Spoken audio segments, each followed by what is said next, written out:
Aujourd'hui, nous allons aborder une affaire qui a suscité beaucoup d'émotions et d'indignation en République démocratique du Congo et à l'étranger, le décès tragique d'Alexandra Diago-Limbaly, une étudiante congolaise, au Canada. Depuis l'annonce de sa disparition, l'affaire a pris une dimension importante, mobilisant les autorités congolaises et suscitant de nombreux débats.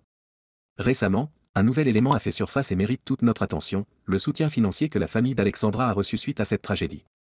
Nous allons revenir sur ce qui s'est passé et examiner les circonstances entourant cette aide financière.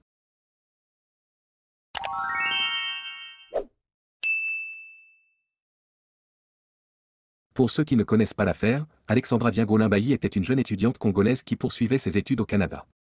Sa mort tragique a profondément touché la communauté congolaise, à la fois au pays et dans la diaspora. Les circonstances de son décès restent encore floues, et l'enquête en cours au Canada n'a pas encore livré tous ses résultats. Face à cette situation douloureuse, le gouvernement congolais a manifesté son soutien à la famille d'Alexandra en s'engageant à les accompagner tout au long du processus judiciaire et à faciliter le rapatriement de sa dépouille. Bonjour, je m'appelle Roselyne, je suis congolaise d'origine vivant à Kinshasa. Je suis la maman d'Alexandra, une congolaise vivant au Canada, à Québec, précisément dans la ville des Trois-Rivières où elle est étudiante à l'université et elle combine avec un job étudiant. Je fais cette vidéo parce que ma fille est introuvable depuis le mercredi. Le lundi, nous, on a très bien échangé avec elle, tout était normal, tout était parfait, très bien. Le mardi, son papa l'a écrit, son papa a parlé avec, lui a dit, je vais envoyer ton argent de loyer le mercredi ou le jeudi. Il s'est même excusé parce que normalement, on envoie des 27, déjà le 27 ou le 28, en tout cas avant les 30. C'est ce que la coloc réclame souvent. Alors, du coup, le mercredi, on n'a pas eu à échanger avec. Le jeudi, son papa a envoyé l'argent le matin. Et après, il a écrit les messages après. Comme toujours, souvent, elle a l'habitude de recevoir et puis dire, ok papa, j'ai reçu, mais là, je suis soit à l'université ou je suis à mon job étudiant. Dès que je finis, soit tout de suite après, je récupère ou bien ma journée, elle sera chargée. Je vais récupérer demain, comme je n'aurai rien à faire. Ça a toujours été ça. Mais il n'y a pas eu de feedback de sa part. Le jeudi, là, quand on a envoyé l'argent. Mais on s'est dit, bon, comme toujours, parfois, elle revient. Lors de la rencontre entre le président Félix Tshisekedi, son épouse, et les parents d'Alexandra, des engagements concrets ont été pris pour venir en aide à la famille endeuillée. Parmi les mesures de soutien, la mère d'Alexandra a reçu une aide financière conséquente. Selon les informations disponibles, ce montant s'élève à une somme importante, destinée à alléger le poids des dépenses liées aux procédures administratives et aux démarches de rapatriement, ainsi qu'à offrir un soutien pendant cette période éprouvante. Ce soutien financier n'est pas seulement un geste de compassion, mais aussi un moyen pour les autorités congolaises de démontrer leur engagement à être aux côtés de leurs citoyens en difficulté, peu importe où ils se trouvent. Bien que cette aide soit un soulagement pour la famille d'Alexandra, elle suscite aussi des questions au sein de l'opinion publique. Certains se demandent si le montant accordé est suffisant pour couvrir toutes les dépenses nécessaires, tandis que d'autres s'interrogent sur les démarches judiciaires en cours au Canada et le suivi du dossier par les autorités congolaises. Il est important de rappeler que la somme reçue ne compense en aucun cas la perte d'une vie humaine, mais elle peut permettre à la famille de faire face aux nombreuses contraintes financières découlant de cette tragédie. Le décès tragique d'Alexandra Diago-Limbaly est une affaire qui continue de bouleverser la République démocratique du Congo et la diaspora congolaise. Le soutien financier accordé à sa mère constitue un geste important de solidarité et de soutien, mais il reste encore beaucoup à faire pour que la famille puisse surmonter cette épreuve. Au-delà de l'aspect financier, c'est la quête de justice et de vérité qui demeure au cœur des préoccupations. Le gouvernement congolais a promis d'accompagner la famille tout au long de cette épreuve, et l'on espère que les démarches en cours permettront d'apporter des réponses et de rendre un dernier hommage digne à Alexandra. Je dis bien les images que vous avez vues, sous prétexte que c'est les dernières images d'Alexandra qu'on a vues à l'île Sankéta. Toutes ces images qu'on vous a montrées, c'est faux. C'est faux. Moi, je dis et je répète, c'est faux. C'est du trucage.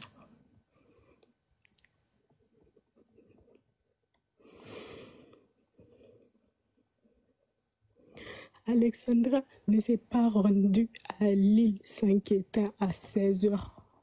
Alexandra n'était pas habillée ainsi.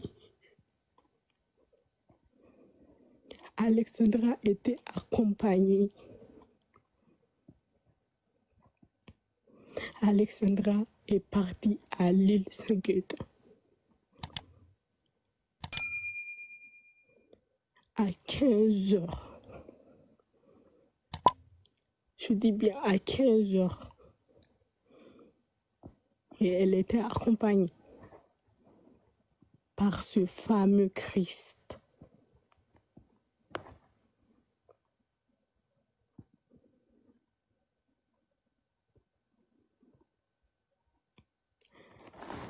Arrêtez de dire non, c'est par jalousie qu'elle a été tuée.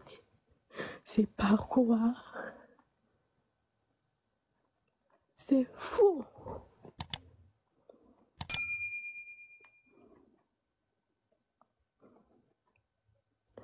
Je dis bien, je précise.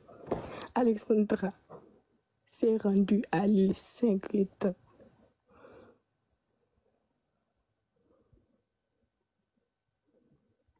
Elle était accompagnée par Christ, qui prétend que non, il a juste déposé, il a continué. C'est faux. Il était avec elle. Et donc, dans l'île, sur le parc de l'île Saint-Quentin, Louane, je précise bien, notez tout ce que je dis. Louane, je sais que vous tous, vous m'entendez. Je parle, oui, je parle. C'est la seule fille qui n'a pas peur de vos menaces. Je parle. Louane était belle et bien présente avant l'arrivée d'Alexandra et Christ. Christ avait proposé à Alexandra de se rendre dans le parc de l'île Saint-Quentin pour parler à trois, Louane, Alexandra, Christ, pour parler à trois, essayer de trouver un raisonnement par rapport à l'harcèlement que Louane fait à Alexandra. Alexandra croyait typiquement que c'est ça.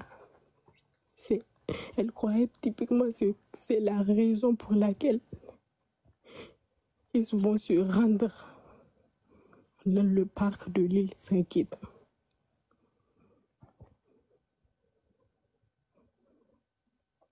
Alors qu'elle ne savait pas que lui-même Christ ne savait pas ce que Louane préparait. Louane a juste dit à Christ ceci: je m'excuse. J'ai toutes les preuves, je vous dis. Voici le message de Louane à Christ. Louane a écrit ce message à Christophe le mercredi 2 octobre à 12h47.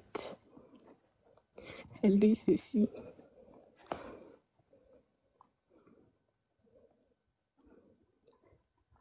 je m'excuse